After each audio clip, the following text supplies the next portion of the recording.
folks, JD here, and today we've got this. Oh, I've been raring to take this out. I've had this for quite a while. There is, straight off the bat, one concern that I have. So if I hold this by the undercarriage of the car, can you see this? Look at the size of these wheels. They look dwarfed next to the size of this body. My main concern is that look how close the body is here to the underneath of the tyre.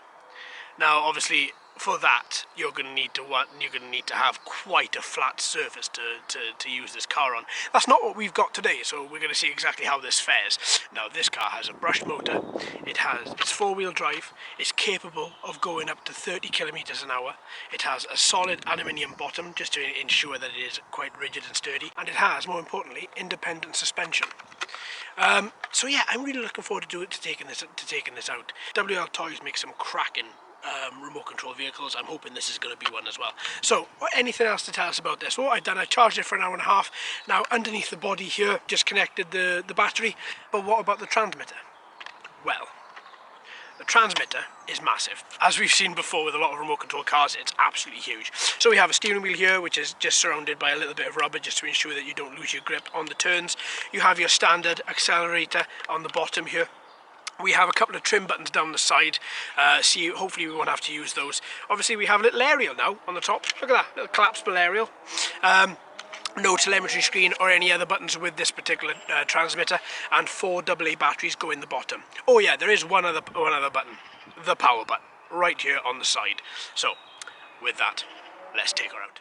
You can see it's been raining here for quite some time. So what I'm going to do, hopefully this isn't going to affect our little drive today. So as I say, I've already plugged her in. So I'm just going to turn on the car underneath there. And then I'm just going to turn on the transmitter. And hopefully it should automatically bind. Now, we should be automatically bound. Yes, we are. Okay, perfect. So with this, I say, let's take her out. Okay, already that body is rattling on this very uneven surface that we have. I've tried to actually, would you believe I've actually tried to clear this as well a little bit. This was a lot worse than what it was. So far, a little gentle ride around is okay. As soon as you put down the throttle, obviously we've got a lot of those bumps. Those bumps are going to cause issues.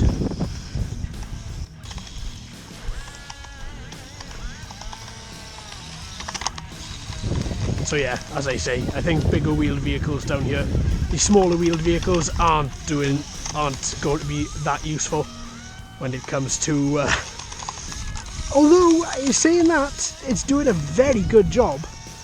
Those tyres are very grippy.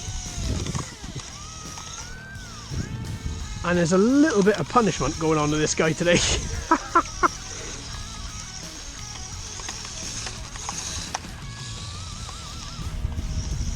Oh, around he goes.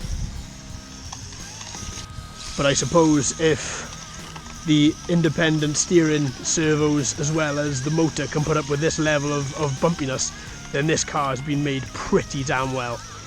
And so far, drifting beautifully. 360 is no problem. Pulls itself back out and accelerates. Oh, such a rate of knots.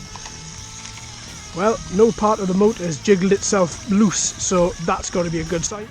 Oh, this guy is fun though, even on somewhere as bumpy as this.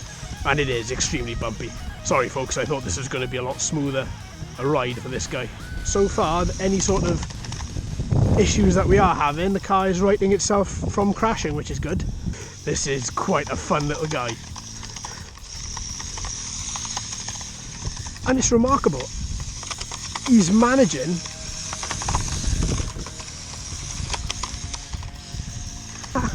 Alright, well I tell you what, let's take him in for a verdict. So what are my thoughts on this guy? Well, this isn't, I gotta say, this isn't the best place to be using this guy. Just simply because it's so bumpy. I thought he would do a lot better. I'm glad I gave it a go. Obviously, the upshot being that I think the larger wheeled vehicles are going to be a lot better on this than the smaller wheeled. But that being said, he didn't shake himself apart. It's still going strong, and none of the body, which is quite ridiculously close to the wheels, is damaged. nothing is cracked. Very extremely flexible body, and that's exactly what you want.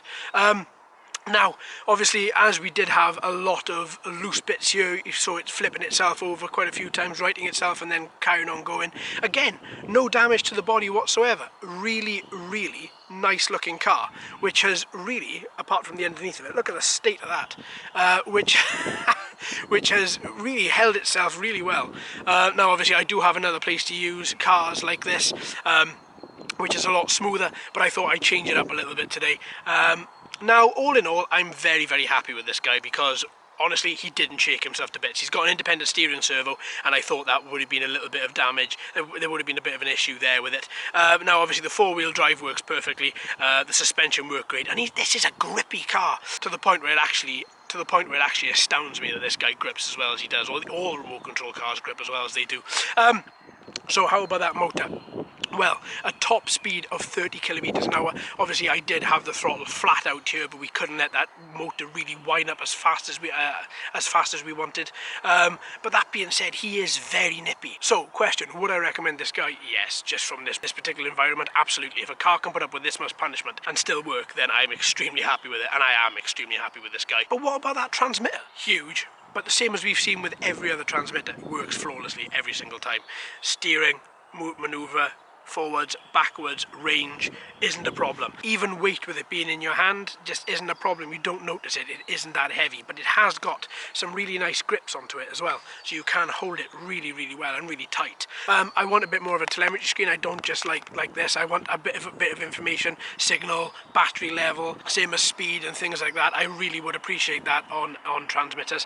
A little bit more information. Didn't have to use the trims either, so again, that's a plus point. So all in all, I like this guy, and I like him a lot. So I think the next thing is to take him out again on a flat surface and see exactly how fast this little thing can move.